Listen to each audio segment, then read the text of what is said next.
So hello friends, welcome to Learn Services. This is Ram Soni. आप सभी लोगों ने कोरोना के समय में कोरोना वैक्सीन लगवाई होगी और 2 डोज लगवाई होगी। अब एक नई खबर यह है कि एस्ट्राजेनेका की जो कोरोना वैक्सीन है उससे हार्ट अटैक की समस्या पैदा हो रही है।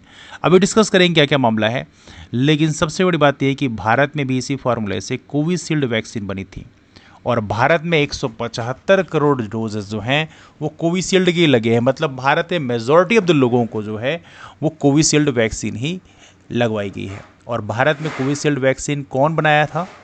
Serum institute of India. Serum institute of India के मालिक कौन थे? पूनावाला। और पूनावाला कौन है? पूनावाला के बारे में एक इंटरेस्टिंग इन्फॉर्मेशन बताते हैं कि ये वो इंसान है जिन्होंने इलेक्ट्रल बॉन्ड का चुनावी चंदा दिया है सरकार को। मैंने पहले भी कहा था कि यदि कोई बिजनेसमैन चुनावी चंदा देता है इसका मतलब बड़े ही खतरनाक चीज़ है। बिजनेसमैन चुनावी चंदा देता है इसका मतलब ये है कि उसके मन में एजेंडा रहता है कि हाँ, सरकार को इतने रुपए देंगे, सरकार एक ऐसी पॉलिसी बनाएगी जिससे हमें मुनाफा होगा, और बाद में सरकार ऐसी पॉलिसी बनाती है। इसीलिए कहते हैं हमारे देश में जो चुनावी चंदा है बिजनेसमैन के हाथों से बिल्कुल स्टॉपेज लग जाना चाहिए, जिससे सरकार किसी भी तरह से बिजनेसमैन के लिए कोई भी पॉलिसी ना बनाए। क्योंकि बिजनेसमैन को कोई पॉलिसी बनाई जाएगी उससे आम आदमी को नुकसान ही होना है और ये तय है। एनीवे, आई डिस्कस करते हैं बेसिकली क्या क्या मामला है, लेकिन पेपर में भी इसको दिखाया गया प्रॉपर तरीके से, इसलिए इसको भी डिस्कस कर लेते हैं। लिखा है एस्ट्राजेनेका की कोरोना वैक्सीन से हार्ट अटैक का खतरा, ब्रिटिश कंपनी ने कोर्ट में माना है। और भारत में इसी फॉर्मूले से बनी कोविशील्ड के 175 करोड़ डोज लगे हैं, है ना। प्रॉपर तरीके से बाकी जगह भी आया। What is TTS? इससे टीटीएस की बीमारी हो रही है, वही एक बीमारी है, भी डिस्कस करेंगे, थ्रोम्बोसिस का है। The rare blood clot triggered by the AstraZeneca COVID vaccine, है ना। हालांकि इसके बारे में पहले भी मैंने एक वीडियो में डिस्कस किया था, हालांकि थोड़ी पहले की बात है, 2021 की बात थी, उस समय वीडियो बनाया था। एक कोविशील्ड वैक्सीन लेने पर मिले रेयर न्यूरोलॉजिकल डिसऑर्डर, उस समय पेपर में भी आया था इसके बारे में प्रॉपर तरीके से, इसलिए मैंने इस वीडियो बनाया था। तो ये एक बड़ी समस्या को अब जन्म दे रहा है। अब देखिए, इसमें डिस्कस कर लेते हैं बेसिकली क्या क्या मामला है। तो बेसिकली मैं आपको क्रोनोलॉजी समझा देता हूं कि एस्ट्राजेनेका वो कंपनी है जिसने फार्मूला बनाया था कोरोना वैक्सीन का, है ना। और इस फार्मूले पे हमारे देश में जो कोविशील्ड वैक्सीन बनी थी, जिसको सीरम इंस्टीट्यूट ऑफ इंडिया ने बनाया था, जो अदर पूनावाला कंपनी है ना, ब्रिटेन की फार्मा कंपनी है। अब इन्होंने मान लिया, पहले तो मान नहीं रहे थे, लेकिन अब इन्होंने मान लिया है कि कोविड-19 वैक्सीन जो इन्होंने बनाई थी उसके खतरनाक साइड इफेक्ट हो सकते हैं। और इनका जो फॉर्मूला था उसी पे भारत में जो सीरम इंस्टीट्यूट ऑफ इंडिया है, इन्होंने बेसिकली कोविशील्ड नाम से वैक्सीन बनाई थी। अब देखो मामला है क्या, जरा समझते हैं। ब्रिटिश मीडिया में इसके जो रिपोर्ट दी गई है उसके आधार पर यदि हम देखें तो एस्ट्राजेनेका पे आरोप लगाया गया है कि उनकी वैक्सीन से कई लोगों की मौतें हो गई हैं, वहीं कई अन्य लोगों को गंभीर बीमारियों का सामना करना पड़ा, और कंपनी के खिलाफ में 51 केस चल रहे हैं। देखो, अच्छी बात है, वहाँ पे केस चल रहे हैं। भारत में तो कोई इन्वेस्टिगेशन ही नहीं होता। आप वैक्सीन के खिलाफ में कुछ बोल ही नहीं सकते। भारत में अंधभक्ति इस लेवल की है कि भैया जो साहब कह रहे हैं वो सही ही कह रहे होंगे। तो भारत में क्या क्वेश्चन पूछने की जो हैबिट है ना, वो हमारे देश में है ही नहीं है। अब क्या है कि हमारे देश में जो इस समय जो प्रॉपर तरीके से जर्नलिज्म है उसकी भी हालत ये है कि वो अपोजिशन से क्वेश्चन पूछता है, सरकार से क्वेश्चन नहीं पूछता। हद बेशर्म लोग हैं। मतलब आप सोचिए कि हमारे देश में जर्नलिस्ट हैं, वो सरकार से क्वेश्चन पूछने की बजाय अपोजिशन से क्वेश्चन पूछते हैं। मतलब जिसको अकाउंटेबल करना चाहिए उसको अकाउंटेबल नहीं करेंगे। मतलब सोचिए, मतलब बड़ी ही इंटरेस्टिंग चीज़ है। तो वहां पे 51 केस चल रहे हैं और पीड़ितों ने एस्ट्राजेनेका से करीब 1000 करोड़ रुपए का हर्जाना भी मांगा है। अब देखिए, ये मामला ब्रिटेन का है, इसलिए वहां पर प्रॉपर तरीके से इन्वेस्टिगेशन भी हुआ, साइंटिस्ट ने रिसर्च भी किया। हमारे देश में तो सवाल ही नहीं उठता, अगर कोई प्रयास भी करता उसको जेल में डाल दिया जाता। ब्रिटिश हाईकोर्ट में जमा किए गए दस्तावेजों में कंपनी ने माना है कि उनकी कोरोना वैक्सीन से कुछ मामलों में थ्रोम्बोसाइटोपेनिया सिंड्रोम यानी टीटीएस हो सकता है। ये टीटीएस वही बीमारी है, इसे बोलते हैं थ्रोम्बोसाइटोपेनिया सिंड्रोम, है ना। तो ये है टीटीएस, इससे ये हो सकता है।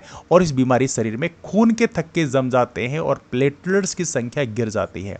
आपको पता होना चाहिए, प्लेटलेट से ज़्यादा गिर जाए तो उससे समस्या पैदा हो जाती है ना। तो ये समस्या यहाँ पे बताया गया है कि टीटीएस की प्रॉब्लम हो रही है। टीटीएस जो है एक बड़ी क्रिटिकल कंडीशन है, इससे मौत तक हो सकती है। ये समस्या बताया गया है और ये ब्रिटिश हाई कोर्ट में ये दस्तावेज जो जमा किए गए हैं इसके खिलाफ में साइंटिस्ट ने रिपोर्ट प्रॉपर तरीके से सबमिट करी है, उसमें इन्फॉर्मेशन बताई है।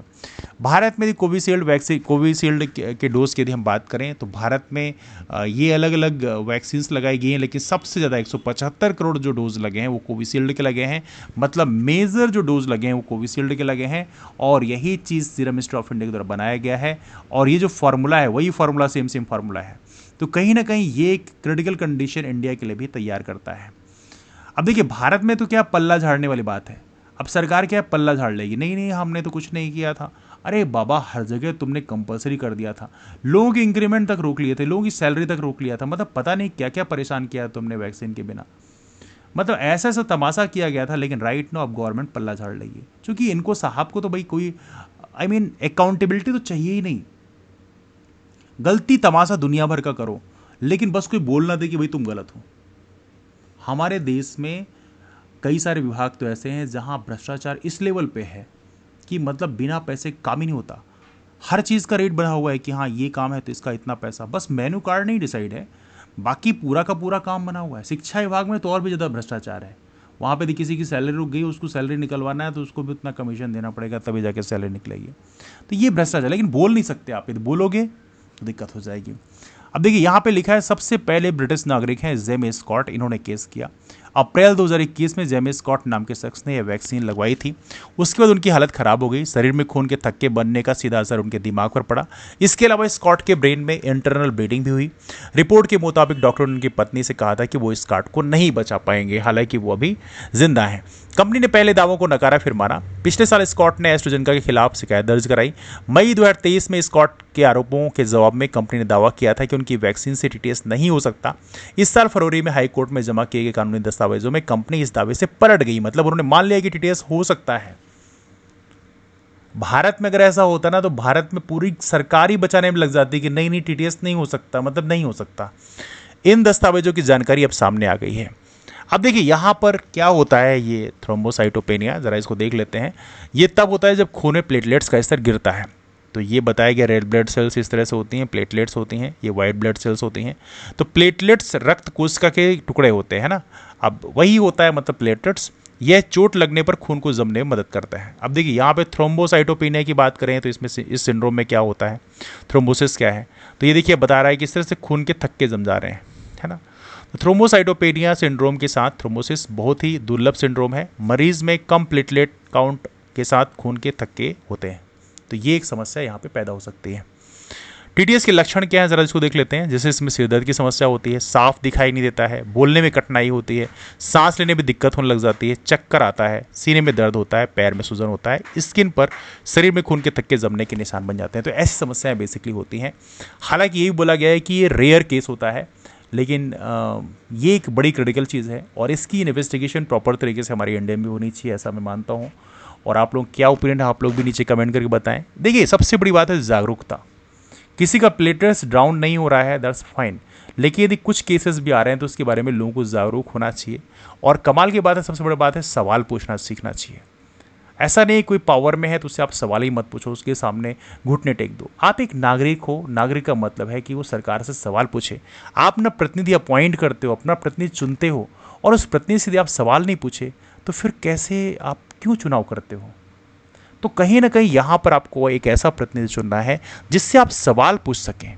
आप राजा को चुनाव नहीं कर रहे हो, आपने मतलब हमें राजा नहीं नौकर चाहिए भाई साहब, जिसको हम कहें कि हाँ हमें ये काम की ज़रूरत है, हमारा ये काम नहीं हो रहा है, तो वो पहुँचे वहाँ पे कि हाँ आपका काम कैसे नहीं हो रहा है, मैं करवाऊँगा।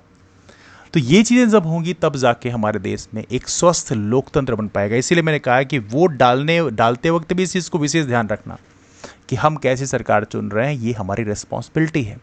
एनीवे, चलिए मुलाकात करते हैं फिर, अपने ओपिनियन ज़रूर बताएं। तब तक के लिए bye bye and take care.